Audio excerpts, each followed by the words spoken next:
What is up, my love? Thank you so much for tuning back into another video. I hope you're having an amazing Saturday so far and that you've had an amazing week and that the trend continues on into a beautiful rest of the weekend. But without further ado, let's head into today's topic. So today I want to talk about using your voice. You know, the voice, the thing that I'm using right now? Yes, we all have one, and I feel like sometimes in certain situations we do not use our voices appropriately or as often as we should. And I'm talking about in terms of when there are times when we see injustices or things that we don't agree with but we silence ourselves, or when we're in social settings and we have a thought or opinion but we're afraid of being judged or criticized, so we silence ourselves, or when we're on our social media platform and there's something that we want to share or that we believe in, a cause that we support, but we silence ourselves. We all have a voice and we all have an opportunity to provide others with our stamp of the world, the way that we see it, the things that we believe in. But I feel like there are certain times where we hold back, where we keep it to ourselves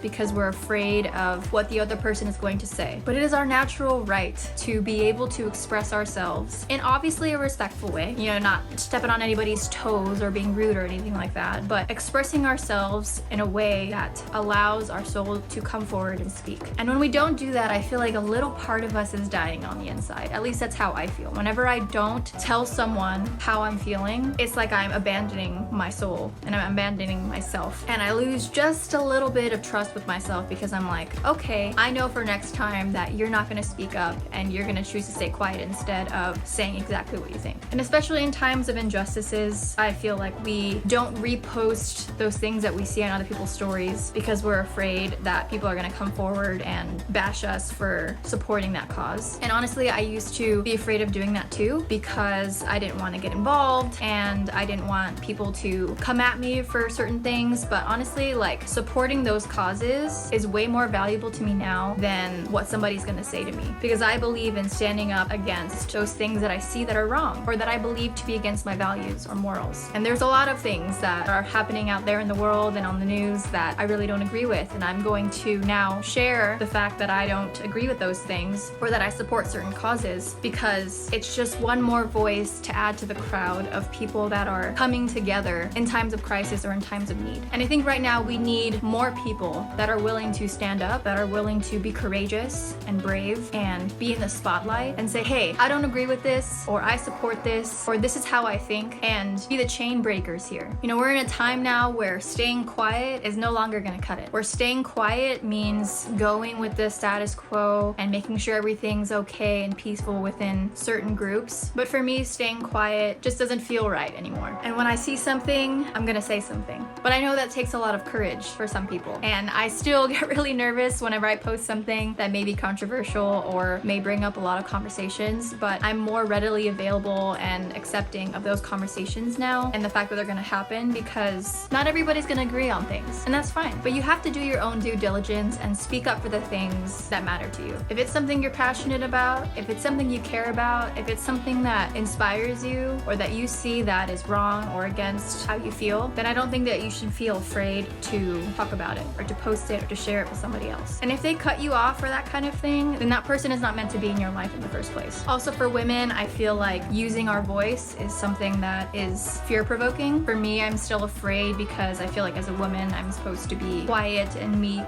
and amicable and just always happy and agreeable with everybody, but I don't want to fit into that mold of how I should look like. I just want to be me, and being me right now involves speaking up about issues that matter to me. And for all you women out there, I encourage you to use your voice more. I think we don't use our voices nearly enough. I think that we historically have learned to stay quiet, but we are entering a new time now, baby, and we are more than capable of voicing our minds and saying what we think. So if you're debating whether or not you should say something, this is your reminder and your encouragement that you should, and that you can, and that you are more than able to. So I hope this gave you something to think about today. I hope you have a great rest of your Saturday and a great rest of your weekend. And until next time, bye.